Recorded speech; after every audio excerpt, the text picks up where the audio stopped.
Bonsoir, bonsoir à tous. Bon dimanche à tous les abonnés de la page Zumanto. Bonne fin de semaine à toutes les personnes qui me suivent à travers mes différents comptes dans les réseaux sociaux, que ce soit Facebook, YouTube, Twitter, Instagram, Telegram et TikTok. C'est toujours avec beaucoup de plaisir que je vous retrouve. Donc, permettez-moi une fois de plus de vous présenter toute ma reconnaissance par rapport, n'est-ce pas, à votre fidélité. Donc, dans quelques petites minutes, le temps d'attendre que les autres personnes, les autres abonnés nous rejoignent. Bonsoir une fois de plus et bienvenue à ce direct que je veux très bref.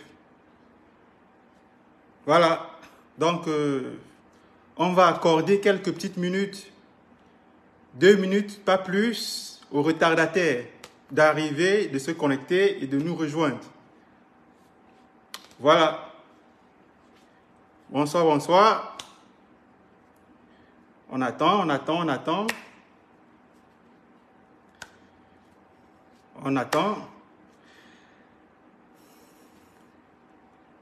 Donc, une fois de plus, je vous remercie à tous d'avoir été fidèles à ce direct.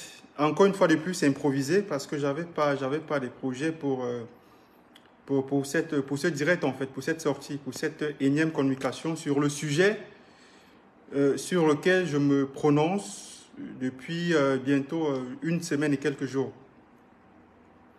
Et j'ai cru qu'il était peut-être bien de faire un deuxième et un dernier direct pour en quelque sorte clôturer cet épisode sur lequel beaucoup de personnes, beaucoup de followers, beaucoup de Camerounais, que ce soit les Camerounais du pays, que ce soit les Camerounais de l'étranger, que ce soit d'autres Africains qui sont intéressés par le sujet. Je pense à nos frères ivoiriens qui sont beaucoup intéressés sur ce sujet parce que ça concerne un de leurs ressortissants, le nommé Kwasi. Alors, sans plus tarder, je vais introduire le sujet.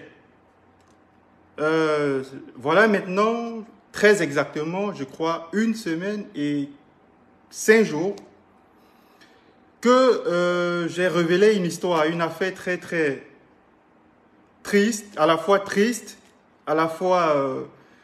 qui relève, n'est-ce pas, une affaire digne de la mafia, une affaire dans laquelle sont cités les enlèvements, un assassinat qui jusqu'aujourd'hui n'a pas été élucidé, l'enlèvement d'une maman, de son fils de 3 mois,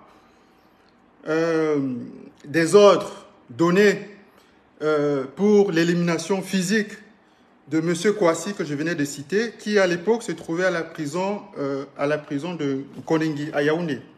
Alors, il est très important que je cite les noms pour que vous ayez, pour les personnes qui n'ont pas compris, parce qu'il y a beaucoup de personnes qui ne comprennent pas ce qui se passe. Il y a des personnes qui sont arrivées en retard, mais de quoi est-ce qu'il s'agit? Qu'est-ce qui se passe? Et il y en a certains qui, effectivement, ils ont suivi l'affaire de bout en bout à travers les différents chapitres, à travers les différents épisodes que j'ai relayés dans les réseaux sociaux. Donc, il est toujours important qu'une sortie de ce genre soit faite pour mieux éclairer les lanternes. Alors, les différents protagonistes sont Bienou Kwadjo Rodrigue, qui est il faut que je donne quelques secondes, qui est le représentant de l'entreprise au Cameroun, l'entreprise 1xBet. Voilà, Monsieur Kwadjo Rodrigue. il y a M. Kouassi, il est ivoirien, qui à l'époque était le directeur marketing et clientèle de l'Afrique francophone. C'était son collaborateur. Il y a le nommé Njona Hubert, qui était l'homme à tout faire, qui était le garde du corps, l'homme de bras, l'homme de main, tout ce que vous pouvez imaginer. C'est lui qui avait la charge d'exécuter toutes les missions que lui confiait son patron. Son patron, M. Mbienou Kwadjo. Et il y a un commandant, le commandant Koulou, qui d'après les dernières informations que j'ai eues, informations que je n'ai pas vérifiées, se trouverait en ce moment à la prison de Nkonengi. Dans cette affaire, il y a bien évidemment le piment. Il y a le piment. Si aujourd'hui, cette affaire est exposée dans les réseaux sociaux, c'est à cause du piment. Les Camerounais, les Ivoiriens savent très bien ce que c'est le piment. Alors, M. Kouadjo et Kouassi arrivent au Cameroun. Ils sont chargés de représenter la société, l'entreprise, autant pour moi, un XBET au Cameroun. Ils sont partis de la Russie. Donc, les deux occupaient les postes que je venais de citer. Et j'ai eu deux informations, deux informations venant de deux sources différentes. La première source est que Kouassi, l'Ivoirien, avait l'ambition de mettre sur pied une structure qui allait concurrencer un XBET au Cameroun. Donc, il s'était associé avec d'autres personnes. C'est la première information que j'ai eue. Et lorsque son collaborateur, M. Kouadjo Mbienou, apprend l'information, pour lui, il est question d'évincer son collaborateur, n'est-ce pas, par des méthodes dignes, n'est-ce pas, de la mafia sicilienne. Et une autre information que j'ai eue, venant de quelqu'un qui est très proche du patron de 1xBet, est que Kouassi était sur le point d'occuper le poste que Kouadjo occupait. Donc, il y avait des rumeurs du côté de Moscou parce qu'il faut savoir que 1xBet est une entreprise russe. C'est les Russes qui les ont en fait. Donc, du côté de Moscou, de la Russie, il se disait que Kouadjo devait dégager pour laisser la place à Kouassi. Ça, c'est les deux informations que j'ai eues. C'est des informations pour l'instant pour lesquelles je ne peux pas confirmer avec certitude qu'il s'agissait de l'une ou de l'autre. Donc, quand Kouadjo, il apprend l'information, il ne sera plus là sur la chaise, ou, d'après ce qui se dit, son collaborateur va démissionner et va mettre sur place avec d'autres associés une structure pour concurrencer celle dans laquelle il travaillait. Kouadjo Mbienou décide de passer par des pratiques de mafiosie. Alors, Kouadjo, en complicité avec un employé de la structure 1xBet, déclare que 7 900 000 francs CFA ont été détournés, ont été volés. Et l'une de ces personnes qui déclare, c'est l'un des employés qui est sous la responsabilité de Kouassi l'Ivoirien. Il faut que je fasse un briefing très rapidement pour que tout le monde comprenne ce qui se passe. Je sais que vous êtes très pressés pour l'affaire des piments. Ça arrive, ça arrive.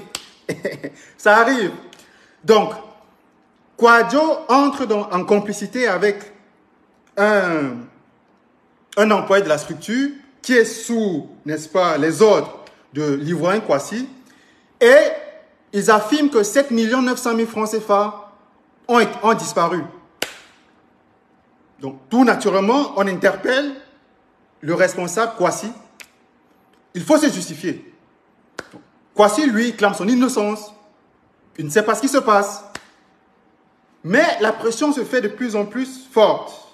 Non, mais Kouassi, ces gars sont sous ta charge. Voilà, si se passe quelque chose, c'est l'argent d'un client. Hein, voilà, certainement, tu as été en complicité avec l'employé pour détourner cet argent. Non, ça va pas se passer comme ça.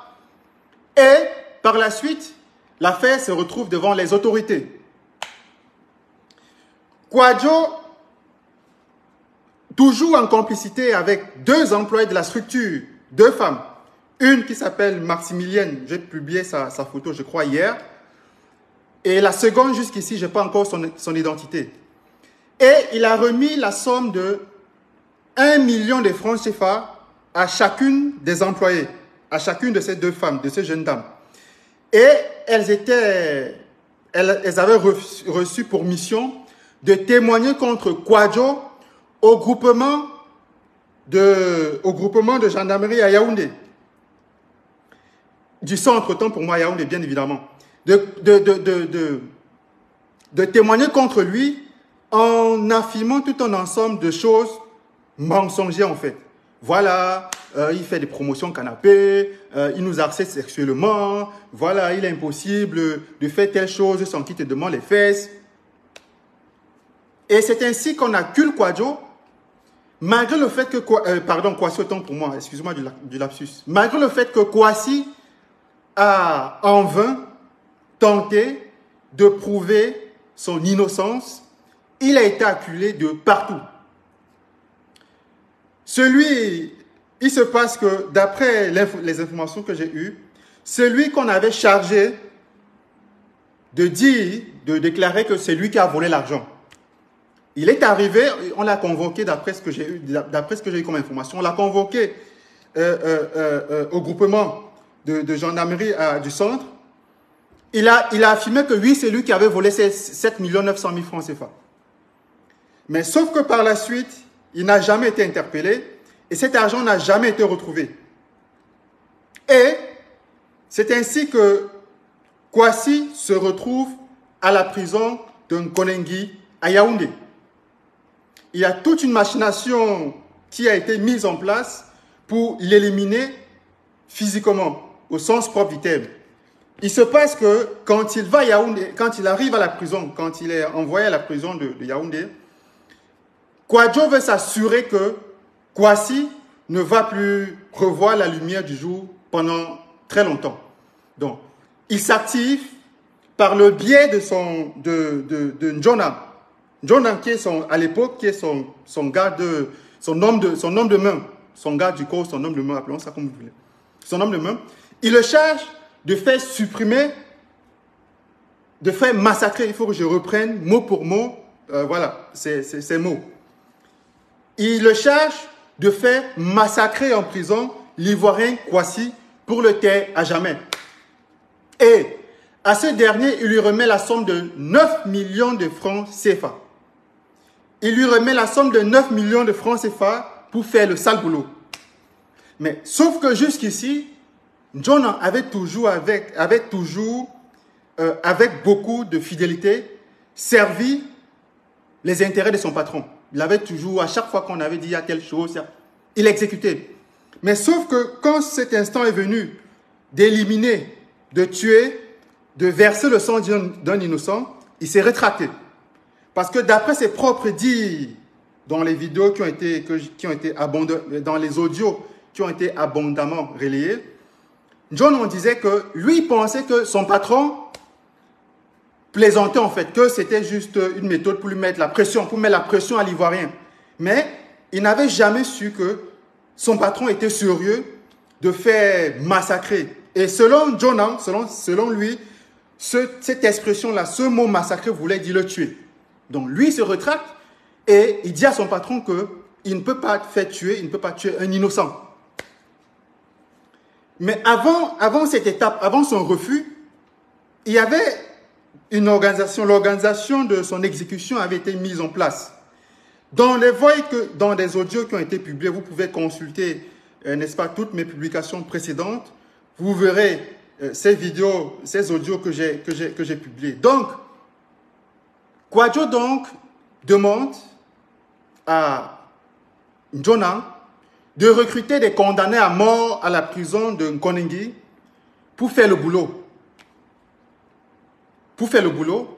Et d'après ce que Njona en dit, parce que Njona ne se cache pas, il faut qu'on soit très bien, il faut qu'on soit très clair. Il y a beaucoup de personnes qui disent que ah voilà, Nzumanto, il essaie de blanchir Njona. Nzumanto, il présente Kouadio comme le monstre et Njona comme l'ange. Ça n'a jamais été le cas.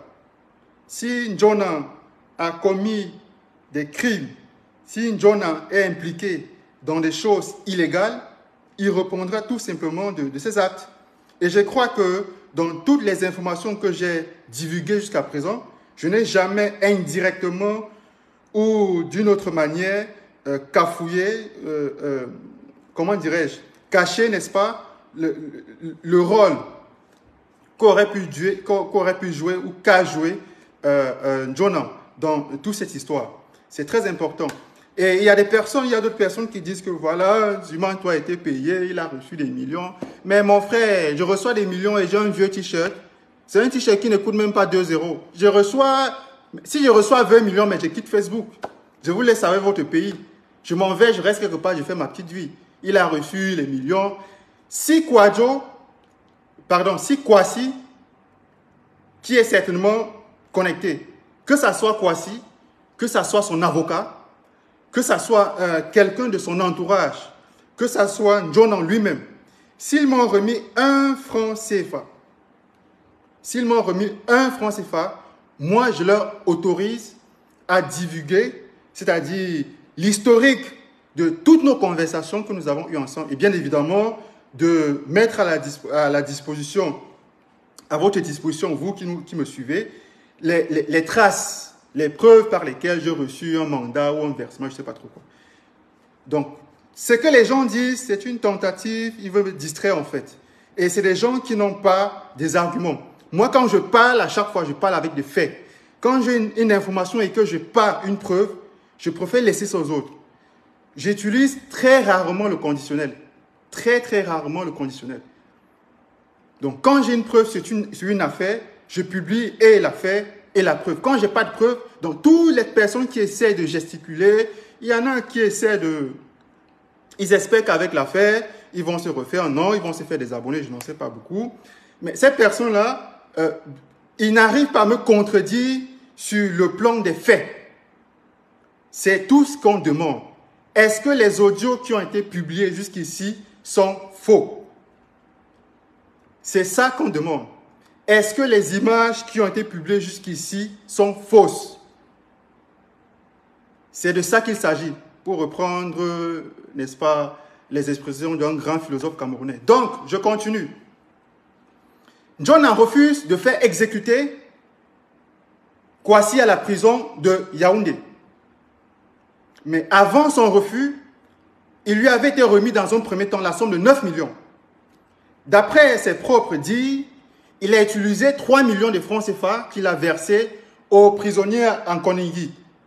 Donc, la mission, la charge était de massacrer. Je reprends, il est très important que j'insiste sur les mots.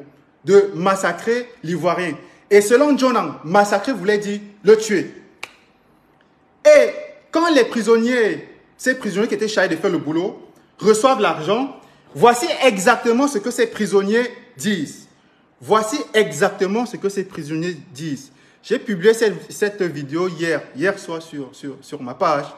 Et jusqu'ici, il est bien vrai que j'ai dormi jusqu'à, je sais pas, 11h ou 10h.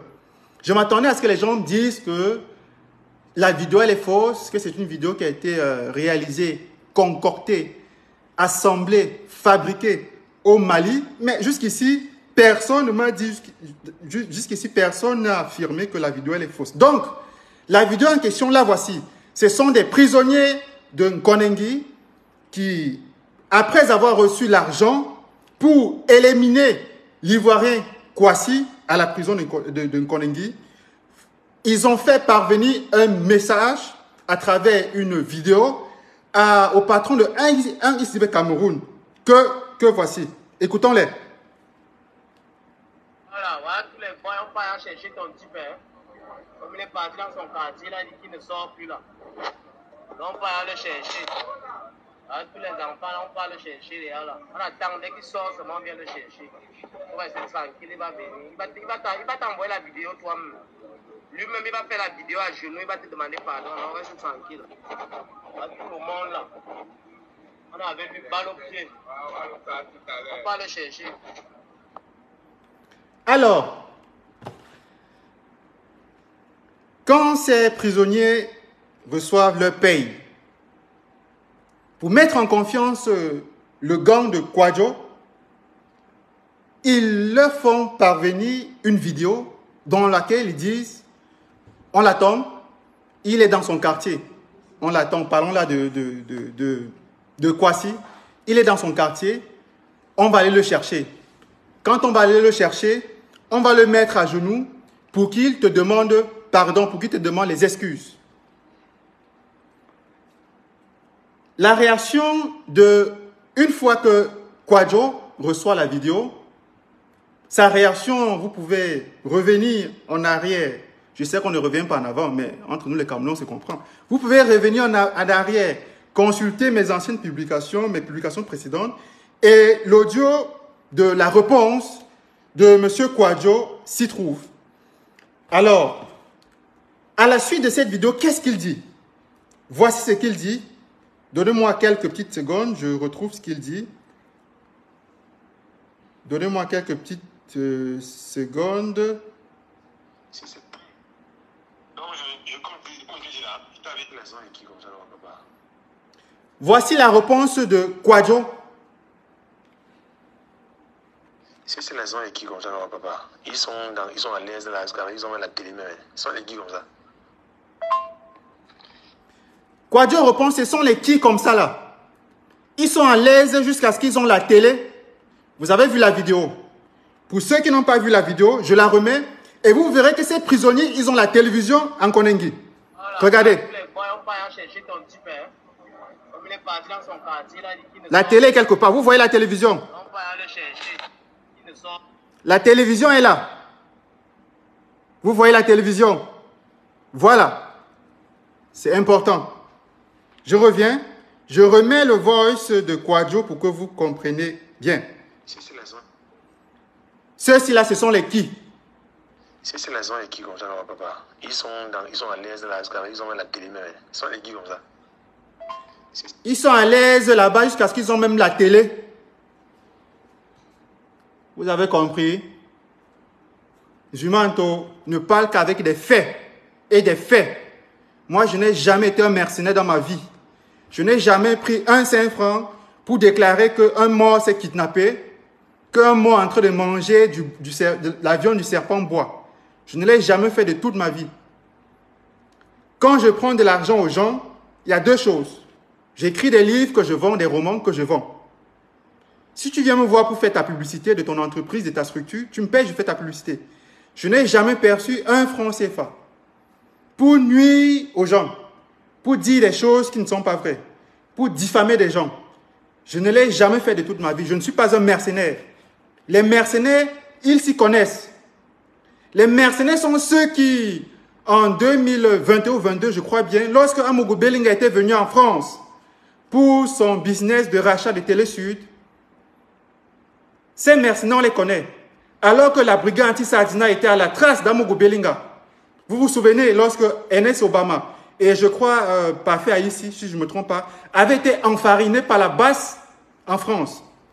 Et Amogo Bellinga, qui était dans un hôtel en France, était aussi ciblé par la BAS.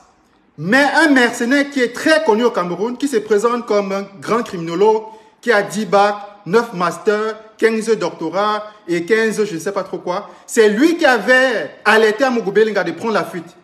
Amogo Bellinga avait pris la fuite alors que la BAS s'apprêtait à lancer l'assaut à l'hôtel.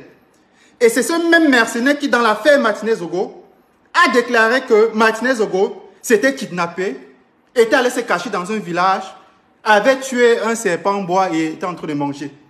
Et ce mercenaire a appelé deux personnes, dont je ne vais pas citer les noms. La première personne, lorsque moi, Zumanto, j'ai publié que Martinez Ogo a été enlevé, a été assassiné, a été torturé, ce mercenaire a appelé quelqu'un aujourd'hui, je ne vais pas citer le nom comme je l'ai dit tantôt, pour dire à cette personne, tout ce qui est écrit est faux. Martinez Ogo est en vie. C'est ce qu'il a dit à cette personne. Je ne voudrais pas aujourd'hui que cette personne soit dans un conflit, des conflits avec ce mercenaire. Mais je peux prouver ce que je le dis.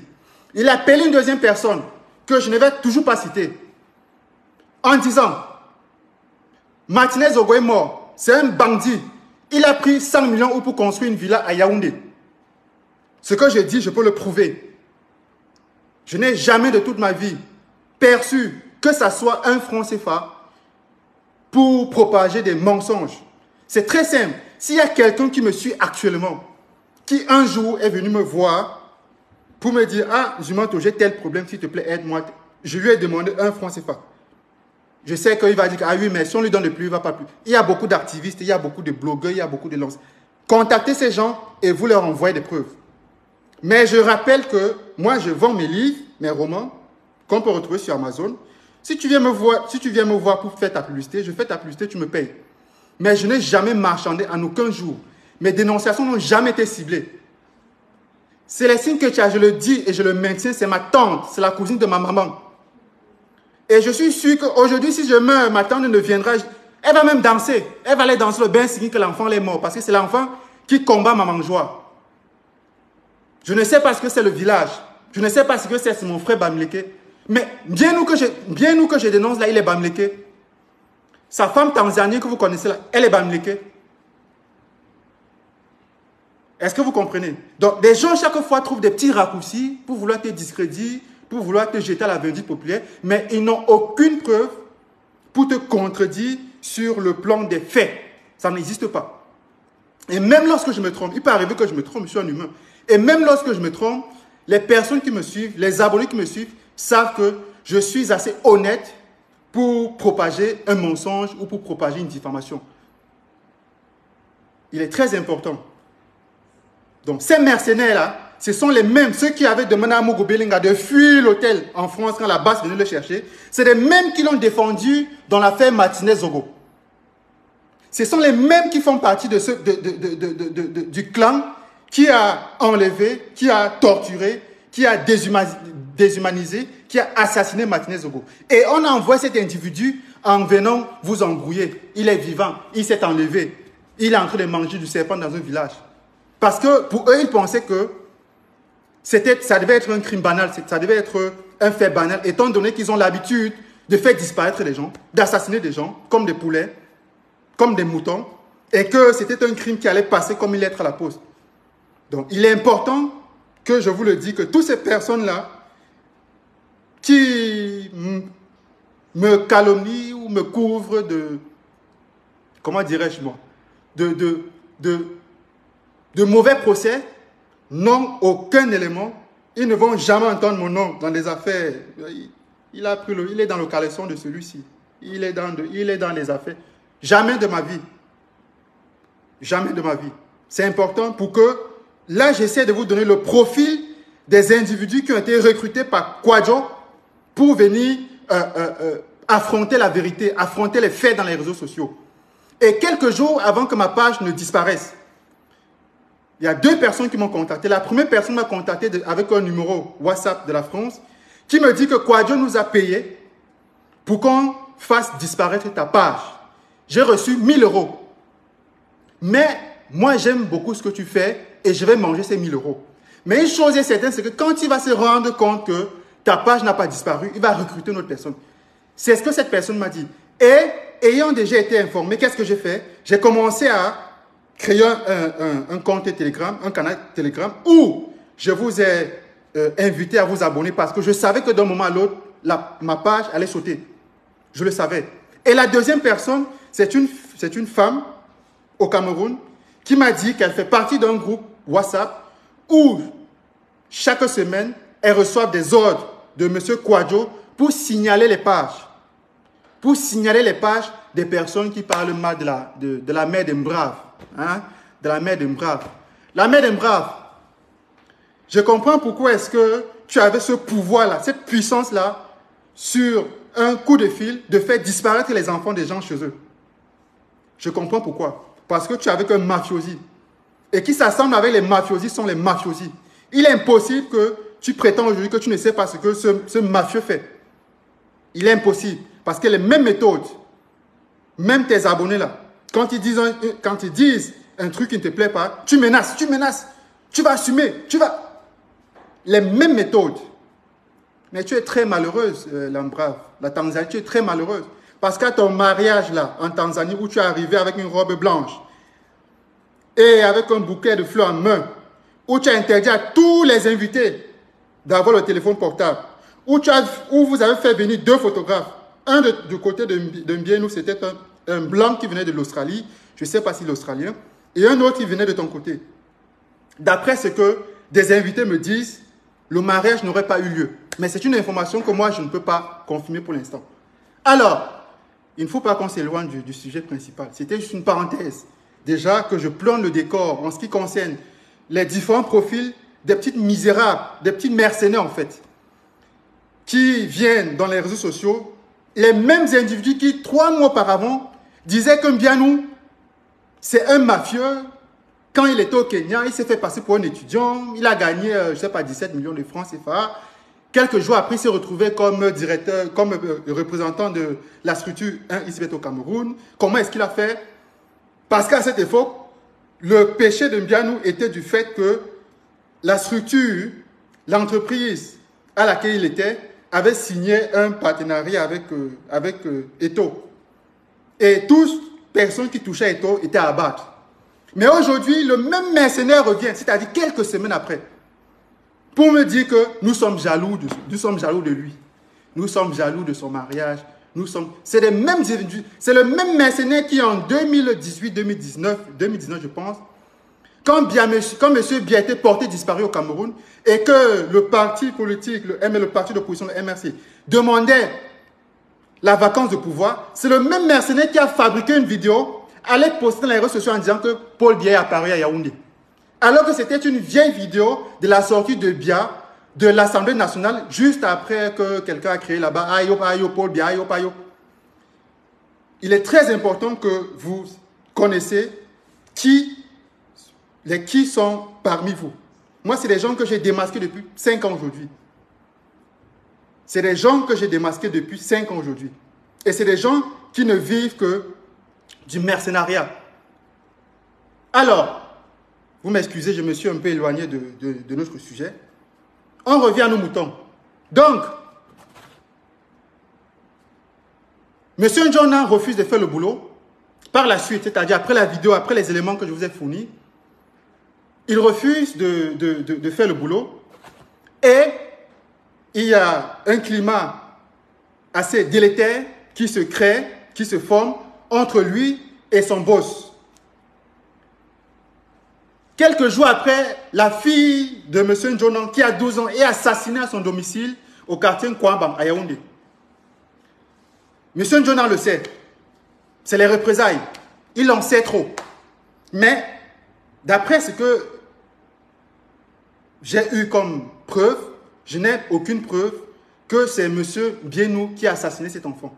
Je ne l'ai jamais dit que c'est M. Mbiénou qui a assassiné cet enfant. Mais c'est une coïncidence qui interpelle toute personne qui a 2 neurones, qui a 3 neurones.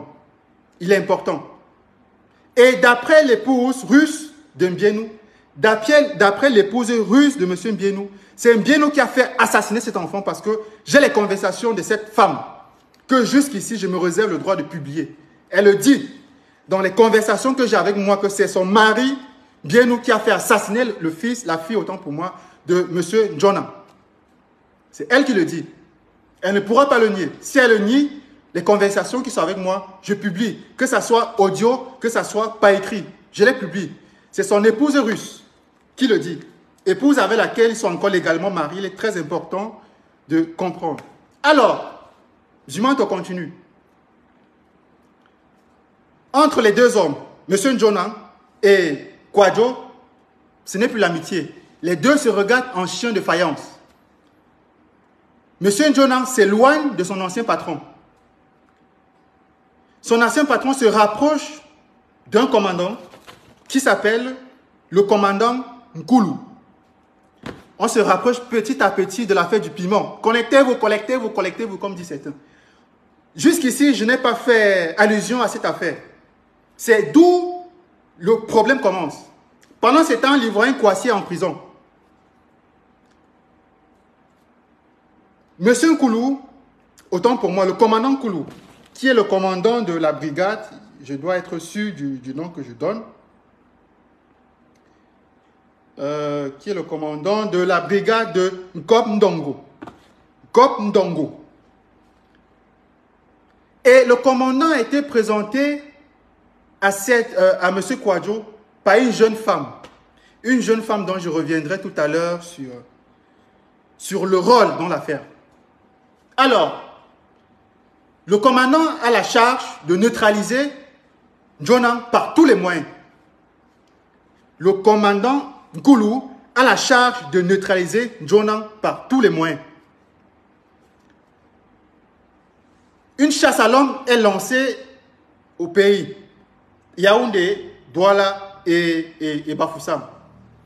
Dans un premier temps, la femme de Jonan, qui allait un bébé de 3 mois dans les mains, est enlevée avec son bébé de 3 mois pour lui mettre la pression psychologique de se rendre. Les voix, j'en ai publié. Si vous revenez encore une fois de plus en arrière, je crois que j'ai publié une voix de 12 minutes où j'ai assemblé les différentes voix. Vous entendrez le commandant rendre compte à Mbienou. Il ne peut pas m'échapper. On va le prendre. Nous sommes arrivés à Bafoussam et on a trouvé son petit frère. Voici son petit frère, il ne veut pas nous dire où il est passé. Il sait. Mais il me connaît, je vais finir avec lui. Après avoir enlevé sa femme et son nourrisson, ça c'est quelques temps après que sa fille a été assassinée, le commandant Nkoulou est allé à Bafoussam où il a eu des informations comme quoi M. Jonan s'y trouvait. Donc arrivé là-bas, M. Jonan n'y était pas. Et il a enlevé le frère de Jonan qui se trouvait également avec des mécaniciens. C'était dans un garage. Il les a enlevés. Il a fait la photo qu'il a envoyée à Kouadio par WhatsApp. Cette capture d'écran aussi, je l'ai publiée. C'est-à-dire que tout ce que je dis, je suis en mesure de prouver ce que je dis. Et jusqu'ici, personne ne m'a dit c'est faux avec des preuves. La capture d'écran que tu as publiée là, tu as téléchargé ça sur Google. C'est vrai, c'est un montage. Personne n'a pu, jusqu'ici, me contredire avec les faits. Il envoie donc la photo. Et il y a une Mercedes noire. Si vous vous souvenez du voice que je crois avoir publié, c'est hier, je crois, où Jonan dit que quand nous étions allés, c'est Kouadio et moi qui étions allés enlever l'Ivoirien, Kwasi. Kouadio était caché dans ma Mercedes. C'est simple. Après ce direct, vous pouvez aller sur ma page, vous remontez, vous allez trouver ce voice. Kouadio, le patron de 1 XB Cameroun, était caché dans ma Mercedes. Donc cette Mercedes s'est trouvée effectivement à Bafoussam. Puisque le commandant avait eu les informations, il s'est rendu à Bafoussam, mais malheureusement, Jonan, qui avait une longueur d'avance, avait appris la tangente. Donc il a enlevé son frère, lui met la pression et filmé son frère devant cette Mercedes noire qu'il a envoyé au patron de 1 XB Cameroun. Je suis arrivé, voilà, il a fumé, tu me connais, il ne peut pas m'échapper. Moi, je veux le massacrer. Apparemment, c'est leur mot préféré, massacrer. Moi, je veux le massacrer, tu sais. Non, fais-moi confiance, je veux le massacrer. Donc, il y a une chasse à l'homme qui s'ensuit pendant de nombreux jours. Donnez quelques petites secondes à la panthère pour qu'elle respire. Donnez quelques petites secondes à la panthère pour qu'elle respire. C'est la zone qui comme ça, papa. Il faut franchement brûler les cartes. Alors, permettez-moi de faire un petit marche arrière. Permettez-moi de faire un petit ralenti. Lorsque M. Kouassi est en prison, et après avoir reçu la confirmation que les condamnés à mort, entre guillemets, allaient faire le travail de massacrer l'Ivoirien, qu'est-ce que Kouadio dit dans un deuxième voice? Voici ce qu'il dit dans un deuxième voice. Je vais brûler les cartes. Soit si les gars là, ce gars-là, on sait que pour le massacre là, il dit seulement que non. On a appris que tu as envoyé tous les employés. Tu as envoyé beaucoup d'employés au quartier. Et tu baisais tous les filles là. Alors tu demandes les fesses à une fille, tu baisais les femmes des gens, tout ça. Mais qu'on ne parle pas mon nom, qu'on ne dise même pas que non. Tu as eu des problèmes avec ton poste, non. On n'est pas.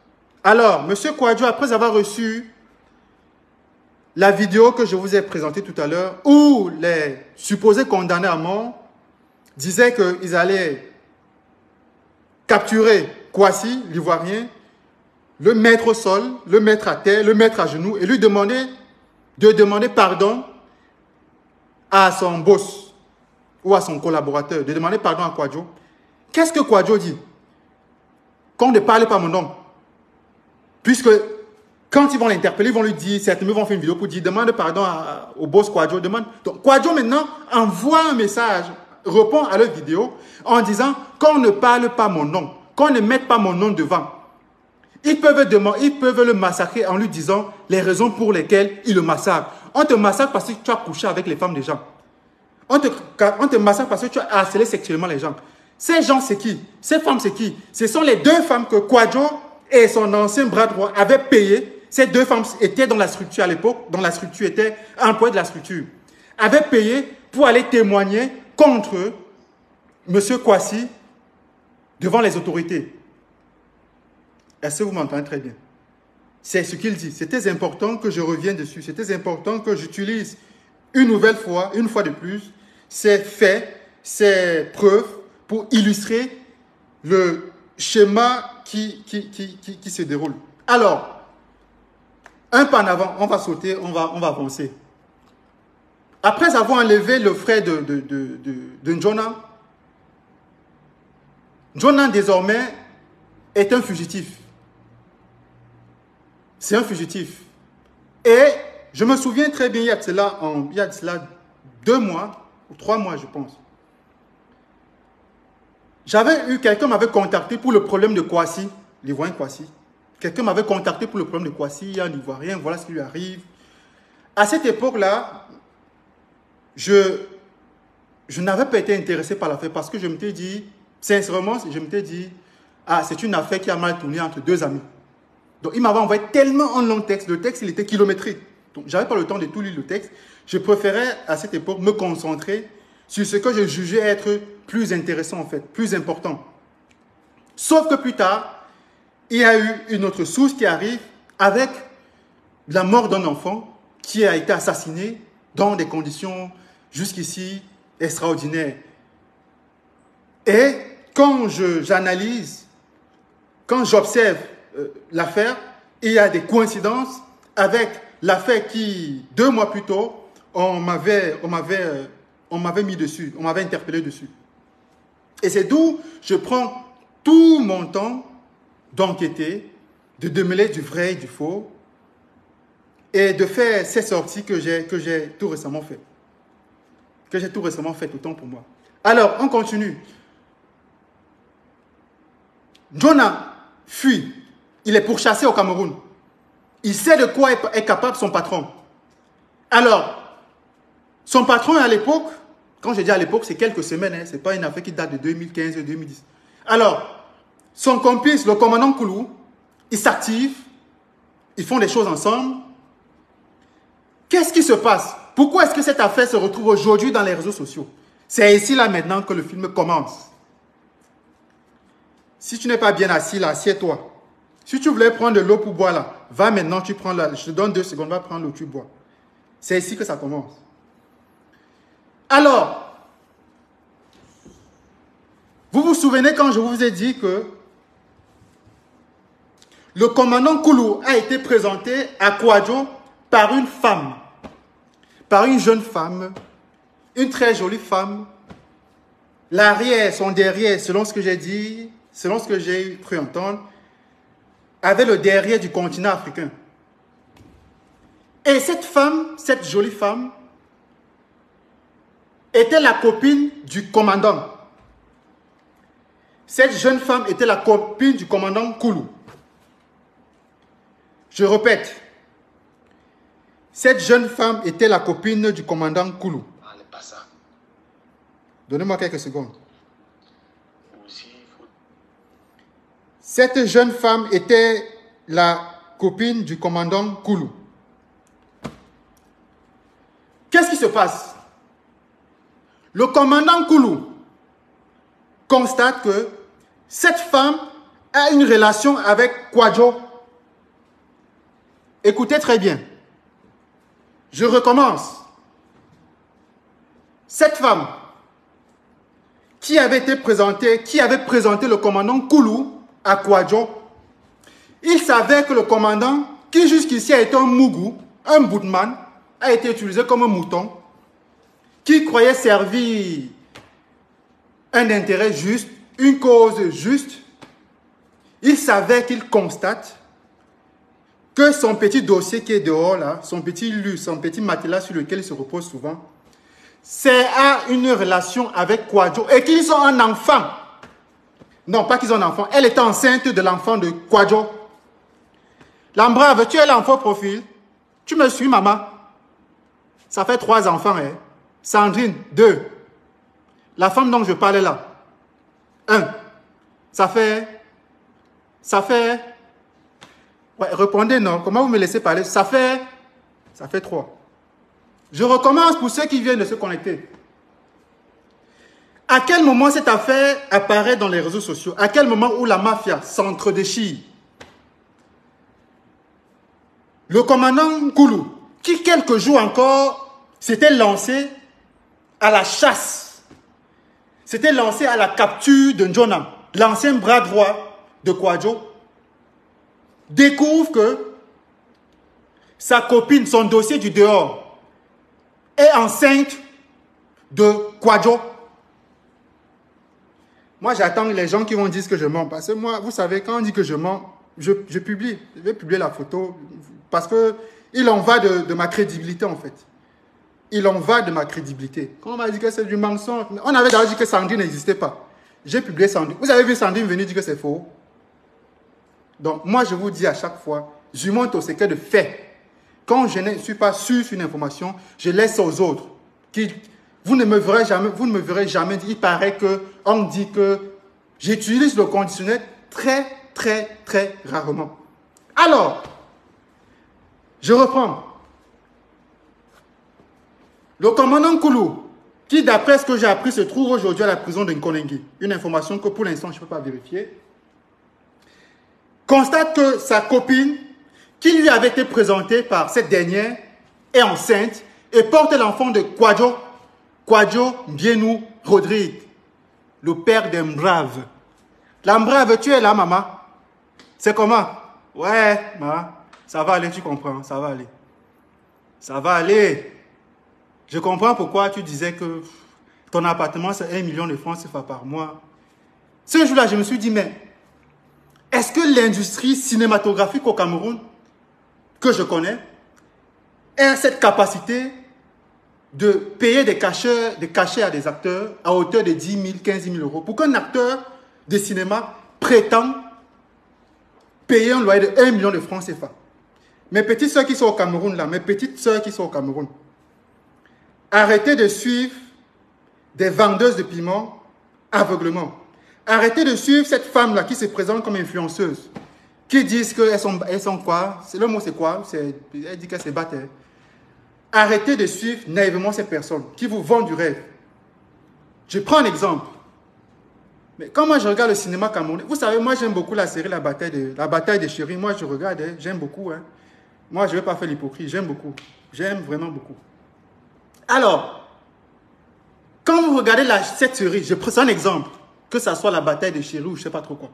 Quand vous prenez cette série, il y a des actrices, il y a des acteurs, je crois qu'ils ont le même cachet. Même s'il y en a un qui a un cachet plus élevé que l'autre, je ne pense pas que c'est très exagéré en fait. Mais pourquoi à chaque fois au Cameroun, les actrices, les femmes ou les influenceuses, c'est elles chaque fois qu'on va dans les jets privés, c'est elles qu'on voit chaque fois sur les Champs-Élysées. Pourtant, elles touchent le même salaire que l'homme, que l'acteur. Cette actrice, cette influenceuse a presque les mêmes revenus que l'influenceur ou l'acteur. Mais pourquoi est-ce qu'à chaque fois, c'est des femmes qu'on voit dans les jets privés, sur les Champs-Élysées, en Italie, en Grèce, en Côte d'Ivoire? Et les hommes, je n'ai jamais vu, j'ai rarement vu un acteur camerounais faire le tour du monde dans les jets privés. Pourquoi? Parce que toutes ces femmes-là sont financées par des bandits, comme des Kwadjo. Parce que toutes ces femmes-là, c'est des vendeuses de piments. Vous allez me tuer, mais moi, je vais toujours dire la vérité et je m'en fiche. Voilà. Alors, revenons sur notre affaire. Lorsque le commandant découvre que sa copine porte l'enfant de Kwadjo. Il se rebelle contre Kwadjo. Il se rebelle contre Kwadjo. C'est à ce moment où Jonan peut respirer. Jonan qui courait depuis des jours, depuis des semaines, il peut respirer. Et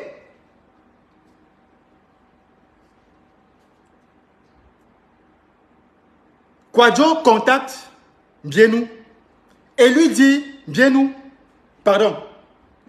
Kwadjo contacte Jonan. Vous savez, c'est pas facile à chaque fois répéter les mêmes noms dans différentes phrases. Voilà, je peux faire des lapsus. Donc, vous me comprenez. Kwadjo contacte Jonan, qui est en cavale, et lui dit, je veux qu'on fasse tomber le commandant. Il m'a trompé, il m'a dupé, voilà, c'est un mauvais gars. Parce que le secret est dehors. Et Jonan fixe ses conditions. Jonan fixe ses conditions. Si tu veux qu'on fasse tomber le commandant, qu'est-ce qu'on va faire? Je veux que tu me fasses quitter le pays et que tu me donnes et que tu finances des passeports, c'est-à-dire mon voyage pour moi et ma famille du pays, parce que je ne suis plus en sécurité au pays. Est-ce que vous comprenez ce qui se dit? Je ne suis plus en sécurité au pays. Et si tu veux que on pousse, on décharge le commandant, tu finances mon voyage, moi et ma famille, je quitte le pays. Et si vous revenez chez le grand mercenaire, là, celui qui dit que vous allez voir que quelques mois auparavant, il avait été chargé d'acculer le commandant. On l'avait déjà contacté, accule-le. Il faisait déjà des publications contre le commandant. Il y a un commandant qui est impliqué dans une affaire de 12 milliards de francs CFA, de l'argent de RISB Cameroun. Il y a un commandant. À moins s'il a déjà supprimé ses publications, mais ces publications existent. Donc on avait déjà chargé le mercenaire de faire son travail de mercenaire. Et ils ont acculé le commandant, et quelques temps après, le commandant a été révoqué. Il a été chassé de son travail. Et j'ai appris une source qui dit qu'il est en Koningui, une deuxième source qui me dit qu'effectivement, il a été chassé de son travail, mais il n'est pas en Koningui. Donc, pour l'instant, je n'ai pas d'éléments incontestables qui, moi, me permet de dire qu'il se trouve à la prison de Koningui. Alors, ce que je dis, je peux le prouver. Donnez-moi quelques secondes pour que je vous présente les faits, et rien que les faits. Quelques secondes. Quand le commandant tombe, qu'est-ce qui se passe? Voici ce que Bienou, Kwadjo, Rodrigue, voici le message qu'il envoie à Jonan, après avoir ensemble déchargé, exposé le commandant. Je vais vous lire, il est là le message. Il ne faut pas après on dit que j'invente. Il est là le message. Vous voyez, non? Voilà. Donc, je vais lire pour vous. Voici ce que Bien nous dit. En venant à la CEMIL, il parle de qui? Parle du commandant. En venant à la CEMIL, il est venu avec Phénol, la main dans la main, pour voir un colonel, afin de faire une déclaration contre moi. Phénol dit que je lui dois 30 millions massa. Phénol dit que je lui dois 30 millions massa. C'est là. C'est le premier paragraphe là.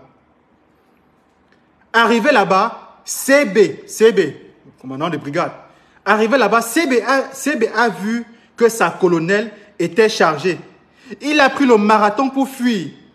On est allé l'arrêter à la sortie du MINDEF, on l'a fouetté comme un serpent. Ça, c'est Kwadjo qui le dit.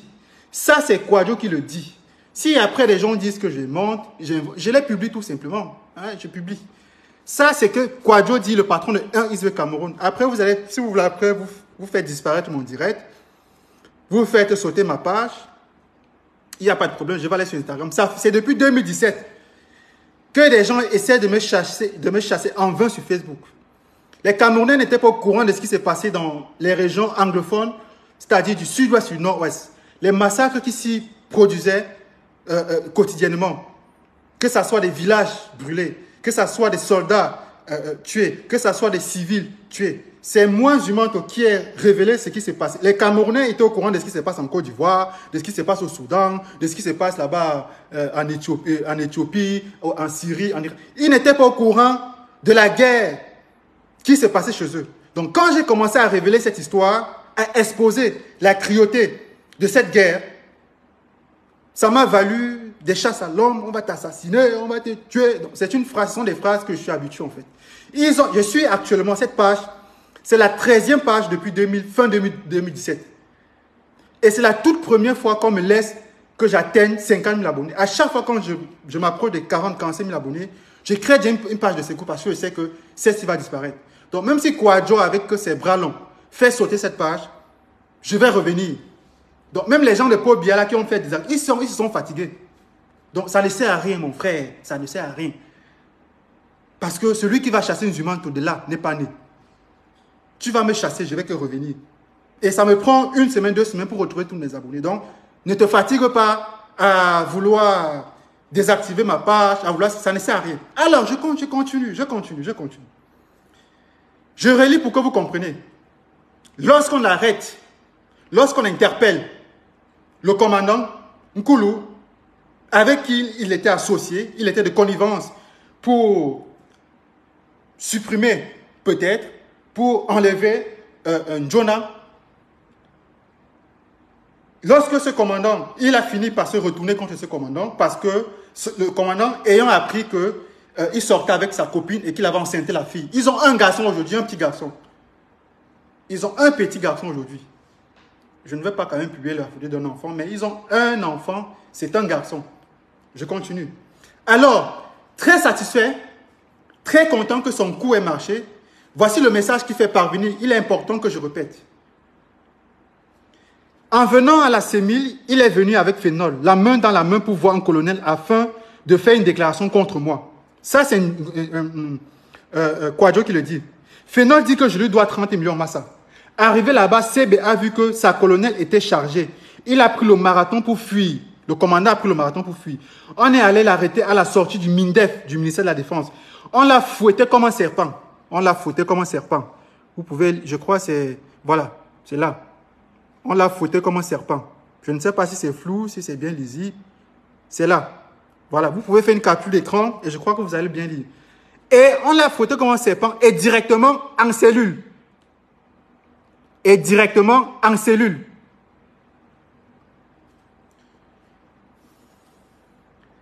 Voilà. Voilà ce qu'est capable un monstre. On croyait qu'Amougou Belinga avait fait fort, mais celui-ci, il a fait fort. Il a en complicité cette fois-ci avec N'Djona qui voulait la mort il y a cela quelques jours. Ils ont réussi à faire tomber le commandant. Et N'Djona avait dit, si on réussit à faire tomber le commandant, tu me fais les papiers, tu finances mon voyage pour moi et ma famille, passeport, etc., etc. Et il était d'accord. Je vous envoie, je vous file le message. C'est important, c'est très important que je lise le message. C'est très important. Donnez-moi juste quelques petites secondes, je retrouve le... Oh, je passe ça ici. Voilà. Il était question qu'il le fasse partir à Dubaï. Le message, il est là. Alors, il y a la photo de quelqu'un juste en fond de l'écran. Donc, je ne vais pas faire sortir la photo. Son message, il est là. Alors, je vais lire son message. Tu connais personne à Dubaï. D'accord, mais pour travailler, il faut les papiers là-bas. Même sans la langue, il n'y a pas de problème pour ça. Ndolé, parce qu'il appelle Ndolé. Ndolé, tu sais que même pour rien, j'aide les gens. Et plus forte raison, ta loyauté, toi qui m'es loyal. C'est vrai qu'on m'a dit des choses pour me méfier, mais tes gestes parlent aussi de ta bonne foi. Pour les papiers, c'est rien. C'est là. Faut pas, pour les papiers, c'est rien. Le troisième paragraphe, là. Voilà, j'ai dû cacher le visage d'un enfant qui est en fond d'écran pour ne pas exposer la source. Pour les papiers, c'est rien. J'arrive, je vais à l'immigration, ensemble avec toi, voir un ami et on gère ça. Ça ne prend pas de temps, 2 ou 3 semaines, ça sort. Pour bien travailler, il faut ça. Je ne connais pas comment ça se passe là-bas, derrière son papier. Donc, voici les engagements que Kwadwo prend après avoir été aidé par N'Djona, son ancien bras droit, pour faire tomber le commandant. Il avait pris l'engagement qu'au cas où il tombe, ensemble, moi personnellement, je vais m'arranger à te fournir tout le nécessaire pour que tu quittes le pays et que tu ailles à l'étranger. Mais c'est à Dubaï, puisque ça, voilà, il le précise dans le message. Donc, quand le commandant tombe, Jonah, qui est toujours en cavale et qui est caché quelque part, attend naturellement que les passeports y arrivent. Et je crois qu'il y a des captures d'écran que le même Kwadwo a fait parvenir à ces gens. Voilà, il voulait m'escroquer, il m'a fait du chantage. Puisqu'ils ont eu un deal. Ils ont eu un deal et par la suite, Kwadwo n'est respecté pas le deal. Donc, Jonah attend qu'il lui fournisse, qu'il réalise sa promesse, qu'il lui fournisse les passeports, billets d'avion, lui et sa famille, comme c'était convenu. Mais, il ne décroche plus le téléphone, il ne répond plus aux messages. Et, Jonah a peur en fait. Si on a éliminé le commandant en l'envoyant en prison ou en le chassant au travail, il est le dernier témoin. Il est le dernier témoin, il ne sait pas quel sort lui réserve. Et qu'est-ce qu'il décide? Il décide de verser l'affaire dehors. Est-ce que vous avez compris maintenant cette mafia? Il décide de verser l'affaire dehors. Il a commencé à verser l'affaire dehors à partir de son compte Facebook. Il a commencé à faire des directs à partir de son compte Facebook. Il a commencé à révéler ce qui s'est passé. Voilà, on a fait des choses ensemble. Lui et son grand frère trafiquent des véhicules qui viennent, des véhicules de luxe, qui viennent du Tchad. Dans ces véhicules, il y a des armes. Dans ces véhicules, il y a de l'argent en espèces. Il y a des devises en espèces. Ces devises arrivent, on va les déposer chez tel Indien, chez telle personne, chez tel, etc., etc., etc. Moi, personnellement, je n'ai jamais dit, je n'ai jamais affirmé que, avec certitude, ce qui se trouvait dans ces véhicules. J'ai toujours dit que selon, il est important, selon Jonah, voilà le travail qu'il faisait à l'époque quand il s'entendait avec Kwadwo. C'est important. Donc, c'est d'où l'affaire aujourd'hui se retrouve dehors. Parce que Kwadwo n'a pas tenu à sa parole. Donc, si entre Kwadwo et le commandant Koulou, il n'y avait pas une affaire de trahison, de piment, s'il n'avait pas enceinté, si Kwadwo n'avait pas enceinté la petite du commandant Koulou, cette affaire ne serait pas dehors. Cette affaire ne serait pas dehors. Cette affaire ne serait jamais dehors. Peut-être qu'ils auraient réussi à assassiner Jonah, je n'en sais rien. Peut-être qu'ils auraient réussi à le mettre en prison, je n'en sais rien. C'est à cause du piment que cette affaire s'éclate. J'espère que vous avez très bien compris ce qui se passe. Et une fois de plus, je vous le rappelle, tout ce que j'ai dit jusqu'à présentement, c'est avec des preuves et rien que des preuves. Les autres charlatans là, les autres qui ont reçu des miettes, je ne sais pas moi quoi, ils vont dire des choses, mais ils ne peuvent pas illustrer, ils ne peuvent pas vous convaincre avec les faits, avec des preuves, leur déclaration en fait. Ils ne pourront pas. Voilà, ils ne pourront pas. Donc, on se dirige vers la fin du direct. Je vous fais écouter un dernier audio autant pour moi, dans lequel Kwadwo demande au commandant de contrôler ces éléments qui étaient sur le terrain, ces éléments qui étaient chargés de capturer ou de massacrer, je ne sais pas, Jonah. Il demande au commandant de contrôler ces éléments. Il ne faut pas que des photos fuitent. Il ne faut pas qu'il y ait des fuites des photos, des fuites des images. Parce que on risque de faire le lien. Je vous fais écouter l'audio et on va se dire au revoir. Aussi, il faut dire au CD là-bas là, qui contrôle ces éléments. Parce qu'il ne faudrait pas qu'il y ait les fuites des vidéos et les fuites des photos, c'est pas bon. Tu vois, non? Parce que sinon, les gars vont tout envoyer ça à moi, quoi. Que c'est moi qui ai organisé tout ça là-bas à l'intérieur. Pour rien que non, les gars, ils massacrent, on ne sent même pas que c'est moi. On massacre. Les gars pensent que non. C'est qu'ils ont appris que c'est un mauvais gars. Ils exploitent les fesses des filles. Oui, il est maltraité, tout ça là. Il faut dire aux CD là que vraiment, c'est la mafia. Il ne faut pas qu'il laisse les traces, c'est pas bon. Il faut dire que c'est la mafia. Donc quand je reprends les propos, mafia, on dit que non, j'exagère, je suis dans le film. C'est les propres propos de Kwadwo, c'est la mafia. C'est lui qui le dit. Si ça remonte sur moi, là, lui, il aura des problèmes. Donc, il ne faut pas que ça remonte à moi. Si ça remonte à moi, lui-même, il aura des problèmes. Si ça remonte à moi, lui-même, il aura des problèmes.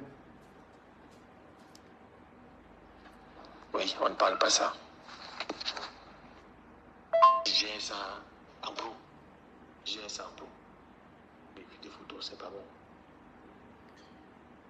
Et c'est lui. Oui, on a parlé, Alors. Oui, on a tout calé, on a parlé, on a tout calé. Il m'a dit ça. Et il m'avait un peu tout pressé là. Parce qu'il n'était même pas avec la... en fait, il n'était même pas... C'est comme s'il est un peu malade même quoi. Il a un tout petit point, un peu genre là. Non, apparemment, il a dit ça. Il a dit qu'il avait rendez-vous où ça boude, où c'est où. Ça, c'est quand Kwadwo s'associe avec Jonah pour faire tomber le commandant. Où c'est où là, je sais pas le fond. Oui, donc on a parlé et je lui ai dit ce que je vais lui proposer. Il m'a dit il n'y a pas de problème. Bon, il va voir avec toi. Maintenant, comme tu as dit qu'il faut réajuster là, bon, je vais encore parler avec lui, tu vois. Ok. Et comme c'est lui qui est le jeune intermédiaire là, mais j'ai là de lui. Donc je vais parler avec lui. Et là, il m'a dit qu'il va me faire sur lui-même. Parce qu'il dit que là, il y a des... Excusez-moi, c'est plutôt l'audio où, après avoir fait tomber le commandant, Kwadwo lui dit que voilà, il a chargé quelqu'un pour faire le travail, quoi, pour s'occuper de ses papiers, pour le faire quitter le pays, etc. Les réseaux, c'est comment là? C'est pas stable. Quand ça va stabiliser, moi, je n'ai même pas besoin de céder quelque chose avec CB, parce que même à lui, là, moi, il ne lui fait pas confiance. Moi, je t'ai expliqué. Moi, je t'ai expliqué ce que moi, je veux. Moi, je vais partir d'ici avec ma famille. C'est ce que moi, je t'ai expliqué. Moi, je ne veux pas, moi, les problèmes avec qui que ce soit. Parce que... Je vais partir d'ici avec ma famille. C'est ce que Jonah dit à Kwadwo. Je vais partir d'ici avec ma famille. Lui, Kwadwo dit, ok, j'ai compris, je vais m'en occuper. Là, ils avaient déjà fait tomber le commandant. Ce qui s'est passé... Allô? Oui. J'ai dit que ce qui s'est passé là, c'est que parce que les gens m'ont contacté. Je dis ok, écrivez-même, je ne réponds pas. Moi, je ne veux pas. Tu es mon frère du village, je t'ai dit ça depuis hier. Parce que même si c'est qu'on n'est plus de ce monde, même au village, on va se rencontrer, même en esprit. Moi, je ne veux pas moi les problèmes. Je t'ai expliqué que voilà. Toi, tu connais comment ça se passe là-bas dehors. Moi, je ne peux plus vivre ici au Cameroun. Parce que le même CD que tu dis là, il est parti, il m'a gâté partout. Je ne peux plus rien faire avec part. Donc c'est un peu ça pour moi. Ouais. Bon, tu sais que bon, comme j'ai commencé à parler avec lui là, laisse-moi donc alors, je sais comment je vais parler avec lui. Tu vois non? Après je vais télévenir. Parce que là, il a en train de dire qu'il y a un problème de réseau là. Donc je vais parler encore avec lui. Tu sais comment je parle avec lui. Tu ne veux pas que ça passe par lui. Là où tu me dis. Parce que c'est vous, entre vous connaissez. Ouais, non, entre vous connaissez là-bas. Moi, il ne gère rien avec lui. Il n'est pas sérieux, il ne gère rien avec lui. Je dit que tu sais qu'il est parti me faire partout. Parce que moi, je devais lui ramasser. Moi, je n'ai pas encore commencé avec lui. Moi, je devais lui ramasser très mal. Donc, c'est un peu ça. On s'accorde. Il faut laisser. Il faut ça ne sert à rien. Tu vois, tu as des enfants, il a des enfants. Tu vois, non, ça ne sert à rien de tirailler des problèmes encore. Tu vois, lui, là, maintenant, là, il est encore jeune, il a toujours l'intermédiaire pour ramener le calme. Ça ne sert à rien que, même si tu as fait quoi là, ne le ramasse pas. Oui, c'est bon ça. Fais ça comme si c'était un mauvais vent qui est passé. Tu fais des trucs, toi, tu as ton truc, tu pars du père, tu pars. Il faut laisser s'aimer. Moi-même, tu sais que ils m'ont aussi fait des choses, n'est-ce pas? Moi, c'est passé. Moi, il y a des trucs que je ne prends pas moi à cœur. Pour moi, la paix est plus importante que tout. Okay. Pour moi, ce n'est pas l'argent, c'est la paix. Ok. Je te paie si on va te payer tout ça. On va te payer si. D'accord, boss. Mesdames et messieurs, c'était avec un immense plaisir que je vous ai entretenu ce jour et je vous souhaite un magnifique dimanche, très bon début de semaine. C'était mon dernier direct ce jour. Le prochain peut-être l'année prochaine s'il le prête à nos ancêtres. Ciao, ciao.